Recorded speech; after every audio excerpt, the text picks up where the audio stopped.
Hello and welcome. Live from Channels Television's global headquarters in Lagos, Nigeria, you're watching Newsroom series. I'm Dominic Iwiwu, and today our focus will be on the Northwest. But before we get into that, let's have a snippet of our top stories making rounds at the moment. Senator Natasha Akpotu-Uduaghan has expressed strong displeasure after she was reportedly blocked from entering the National Assembly complex. Addressing journalists outside the building, the senator described the incident as undemocratic and accused the Senate president of running the Red Chamber like an emperor. She noted that no official explanation was given for the restriction and revealed plans to consult her legal team for proper interpretation of the day's events. The lawmaker also vowed to resume once the Senate reconvenes from its upcoming 2-month recess. Sorry, no.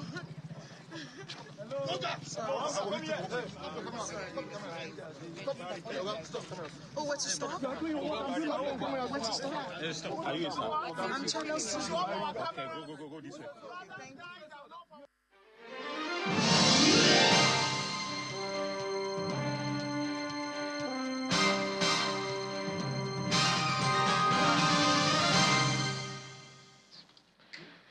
In a bid to incorporate taxpayers' input and feedback on the newly introduced tax regime, the Kaduna State Internal Revenue Service (KADRIS) has held a 2-day stakeholders engagement for participants from both formal and informal sectors.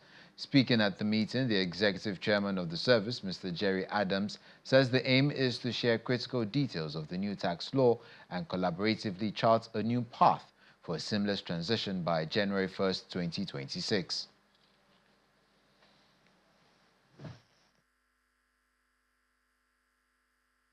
With the signing of the new National Tax Reform Act by President Bola Tinubu on June 26, 2025, Nigeria is set to experience a significant shift in how taxes are collected and managed.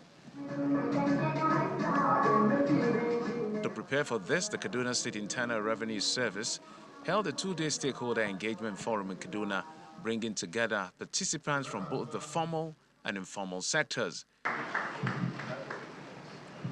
The executive chairman of IRS, Mr. Jerry Adams, explains that the meeting aims to share details of the new tax law and work with stakeholders for a smooth transition by January 1st, 2026.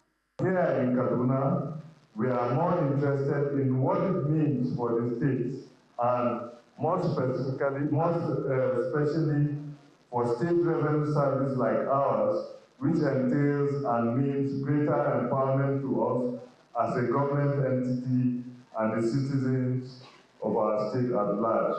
On his part, the Kaduna State Commissioner for Finance, Ibrahim Mohammed, emphasized the importance of public engagement in the success of the new system. To ensure our tax policies reflect the realities of businesses, households, and the informal sector. The new law gives states full authority to collect their internal revenues, removing previous bottlenecks while offering modern tools and better data for efficient tax administration. With just 5 months to go, stakeholders say this is the right time to align planning and implementation with Nigeria's new fiscal calendar, especially amid ongoing economic challenges. When we are implementing this law, how do we ensure that those who are vulnerable are taken care of properly, and those who are supposed to pay the taxes are paying the fair amount they are supposed to pay? Experts believe this reform could become a turning point for Nigeria's economy, rebuilding public trust and ensuring a fairer tax system for all.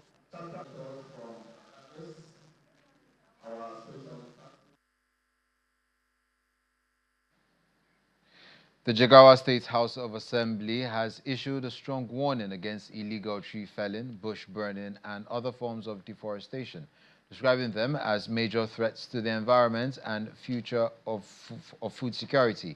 The warning came as the state launched a massive tree planting campaign under the theme, Restore the Land, Unlock the Opportunities.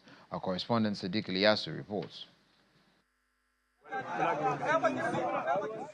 This initiative, led by the Partnership for Development Action, aims to combat land degrading and strengthen climate resilience across the state.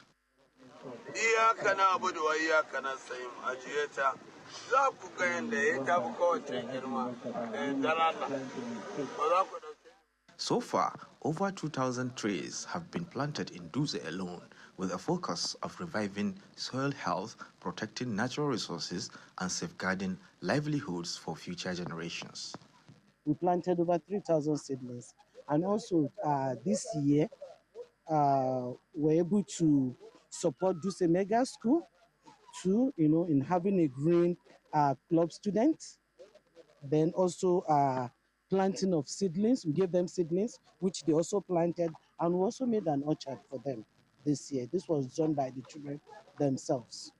The Speaker of the State House of Assembly, Haruna Aliyu, disclosed that new laws are being considered to tackle what he called destructive environmental practices across Jigawa. We have laws that will protect this issue of cutting trees, bush burning, deforestation.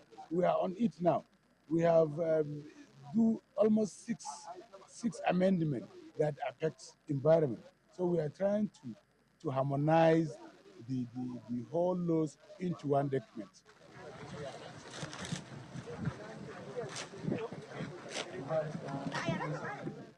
The campaign is part of the ongoing efforts to strengthen environmental governance in Jigawa and align with national and global climate goals. Sadiq Ilyasu, Channels Television News. Over in Kano State, political support for President Bola Tinubu is gaining momentum as northern youths and political allies rallied to reaffirm commitments to his administration's development agenda. At two separate events in the state capital, supporters offered special prayers for the president's continued success, while also paying tributes to former President Muhammadu Buhari and business icon Aminu Dantata, who both passed away recently. Our correspondent Abubakar Salihu reports.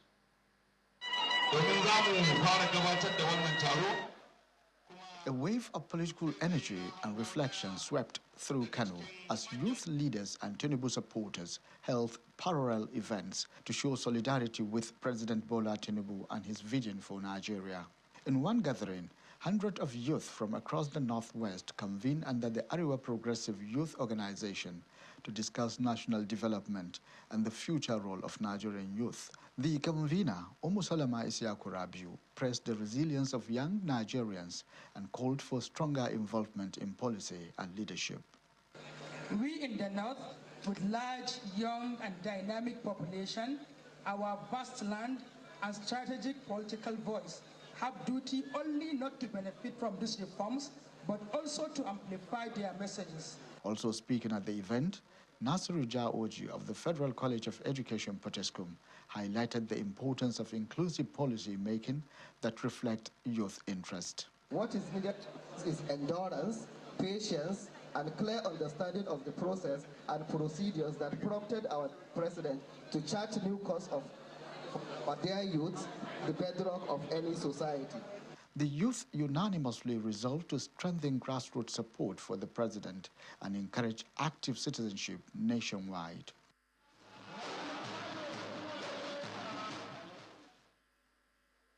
In a related event, members of the Tinubu support group, Northwest Zone, gathered to offer special prayers for President Tinubu's continued strength and guidance. Led by the Director General of the National Productivity Center, Bafa Babadang Agundi, the group also honored the memory of late President Muhammadu Buhari and prominent philanthropist Aminu Dantata. We pray for our father, elder statesman Alhaji Aminu Dantata. May Allah forgive all his shortcomings, and may Allah make it possible that the two of them are in Jannah Firdaus. And to offer a special prayer for our President, Bola Ahmed Tinubu, for good health, because what he did to any northern Nigerian, a genuine Nigerian. Agundi commended President Tinubu for renaming the University of Maiduguri after Buhari and for personally visiting the bereaved families in Kano, describing it as a mark of leadership with compassion. The events reflect a renewed political base in the Northwest, one that is not only prayerful but strategically mobilized ahead of national reforms. Abubakar Salihu, Channels Television News. Staying in Kano State, where farming is the major source of livelihood for nearly 70% of its estimated 20 million residents, the government is intensifying efforts to support farmers and improve food security. As part of this drive, the Kano State government, in partnership with a non-governmental organization called Kickstart International, is distributing manual irrigation pumping machines to local farmers. These cost-effective tools are expected to increase productivity and reduce the burden of traditional irrigation methods.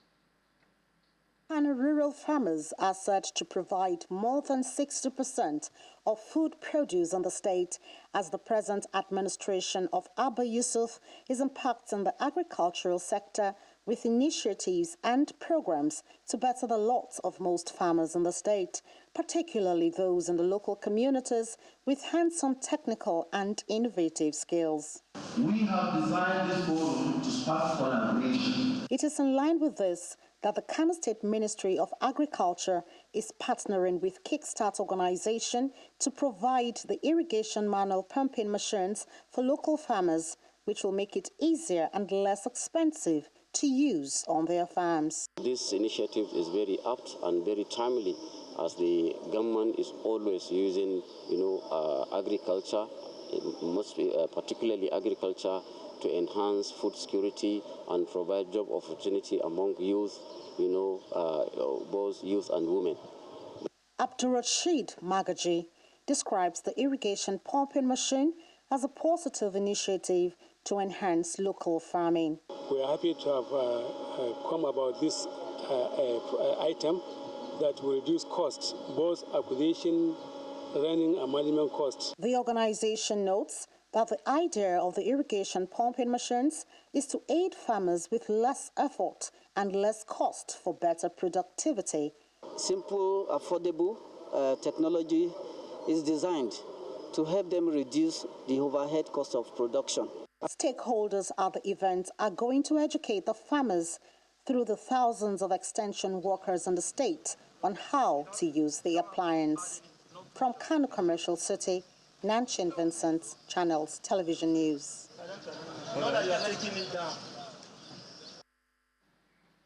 The Kebbi State House of Assembly has donated 25 vehicles to the campaign team of President Bola Tinubu and Governor Nasir Idris. During the handover ceremony, Speaker of the House, Usman Muhammad, stated that since the beginning of Governor Idris's administration, the Assembly has enjoyed a cordial relationship with the executive branch. He praised Governor Idris for his exemplary leadership, which he said justifies the need for a second term. Mr. Mohammed emphasized that all members of the State Assembly are firmly in support of Governor Idris and President Bola Tinubu. A year ago, we have passed a vote of confidence to the executive governor of Kebbi State that we have agreed for him to continue with the way he's handling Kebbi State. The vehicles we have just donated to the TKT group is a group or association, I can say, that will complement the activities of the party. It is not everywhere the party will reach out.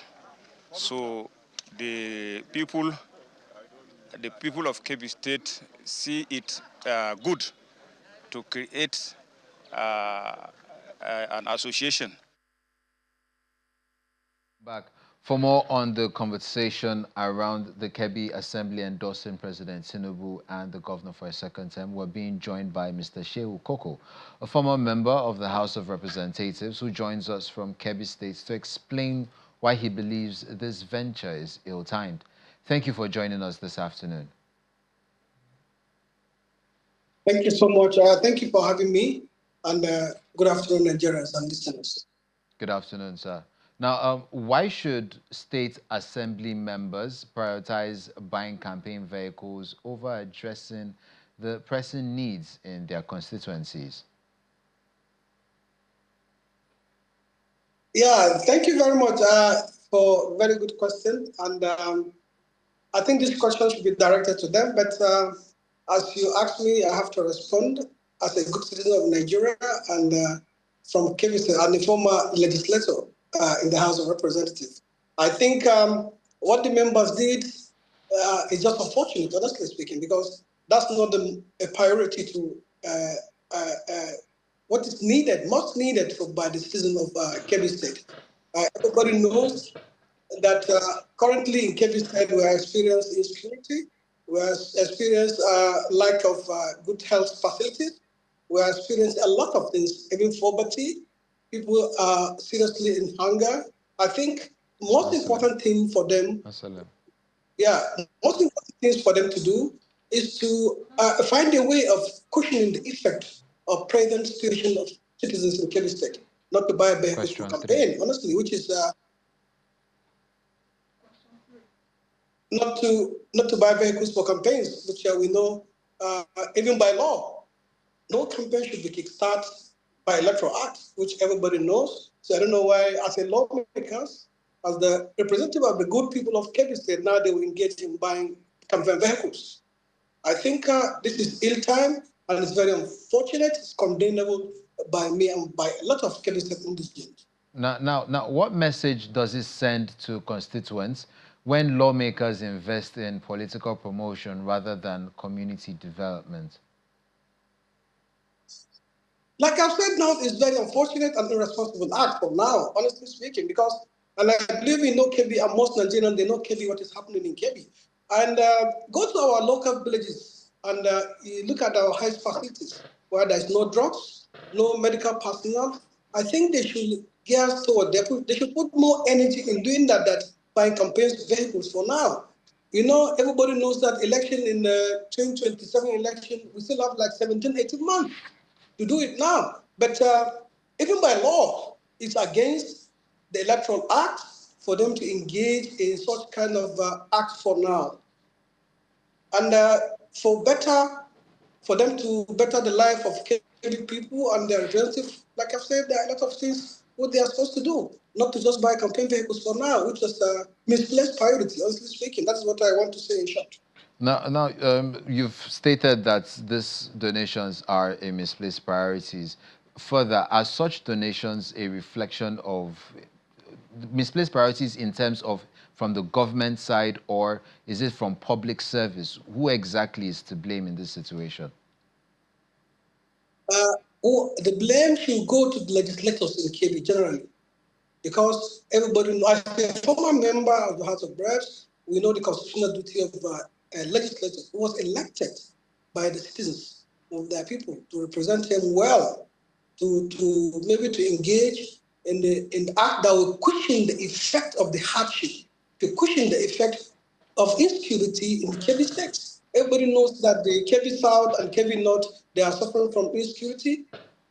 I can easily say it's better for them to buy vehicles to donate to the security agencies so that they go and patrol their areas to protect the insecurity that is happening around the Kebbi South and the Kebbi North in Kebbi State. Then engage in buying vehicles for campaign. And I believe even the people that are doing it for them, they'll not be happy with them now. It's to assist them because they are trying their best, the best to cushion the effects. I think they should help them to complement what they are doing to bring down the rate of poverty, insecurity, and to assist in bringing off the health facilities in Kebbi State, maybe providing drugs and other things. Okay. Thank you very much. We have been joined by Mr. Shehu Koko, a former member of the House of Representatives who joined us from Kebbi. Thank you for your time, sir. Thank you very much for having me. Thank you. Now, in a move to improve security and promote peace in Zamfara State, 40 community peace monitors have been officially inaugurated in Gusau.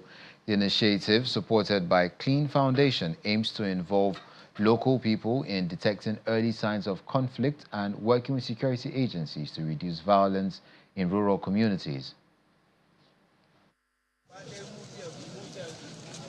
Zamfara State is still battling serious security challenges, ranging from armed banditry, cattle rustling, and community clashes, which have left many rural areas in fear and with little access to government protection.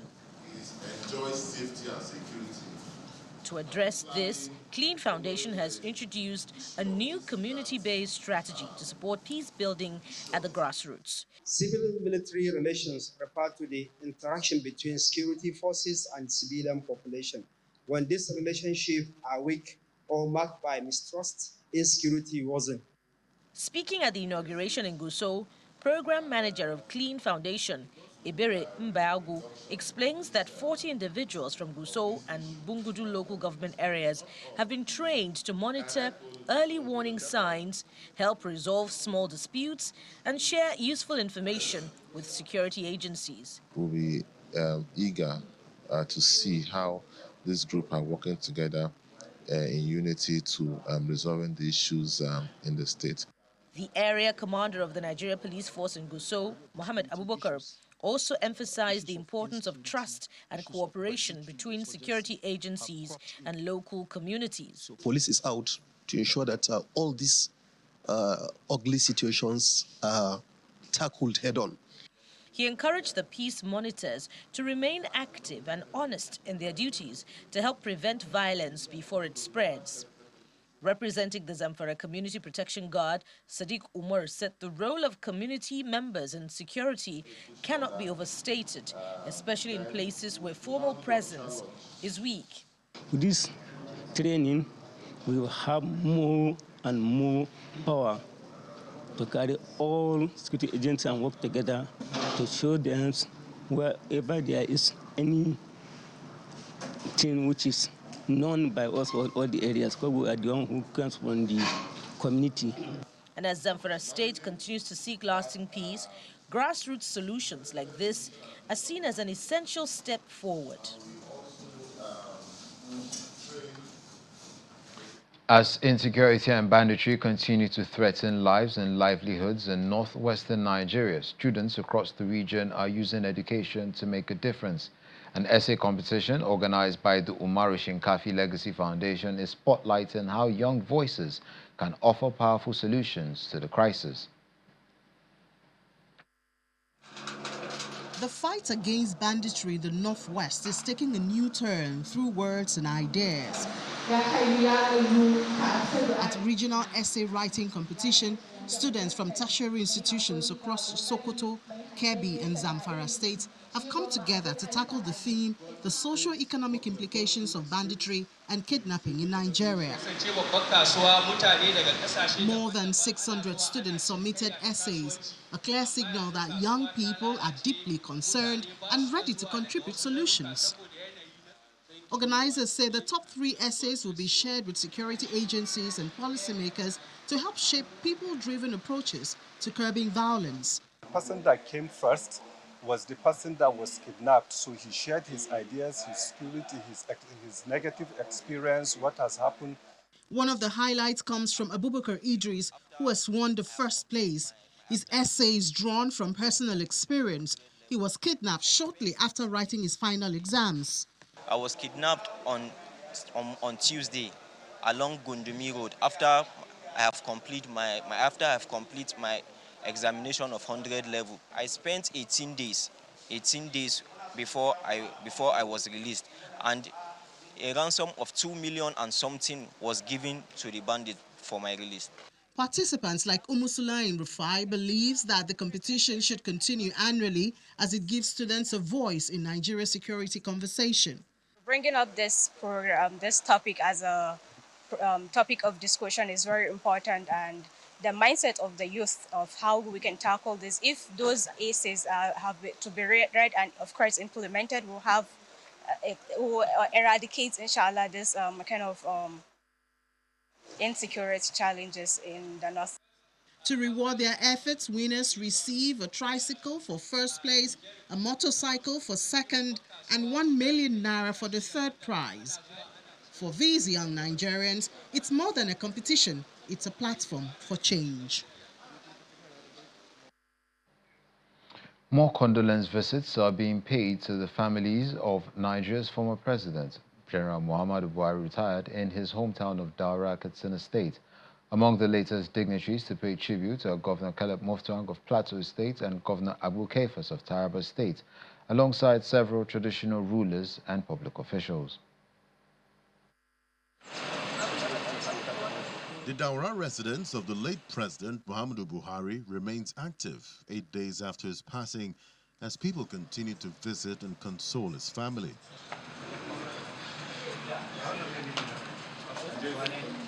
Governor Caleb Mufwang of Plateau State and Governor Abu Kafas of Taraba State led their delegations to express sympathy to the Buhari family, the Daura Emirate, and the people of Katsina State.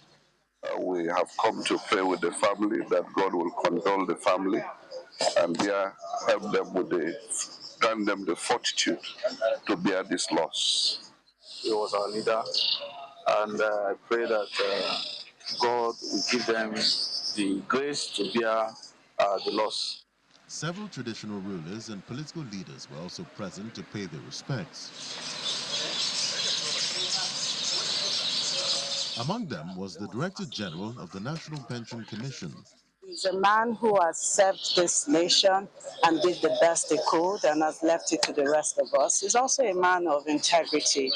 I always say he's one of the most honest politicians this country has ever seen. The visitors say they'll continue to pray for the Buhari family and remember the former president as a patriotic statesman who gave his best to Nigeria. And that's where we drop the encore in this edition of Newsroom Series. I'm Dominic Iwiwu. Enjoy the rest of your day.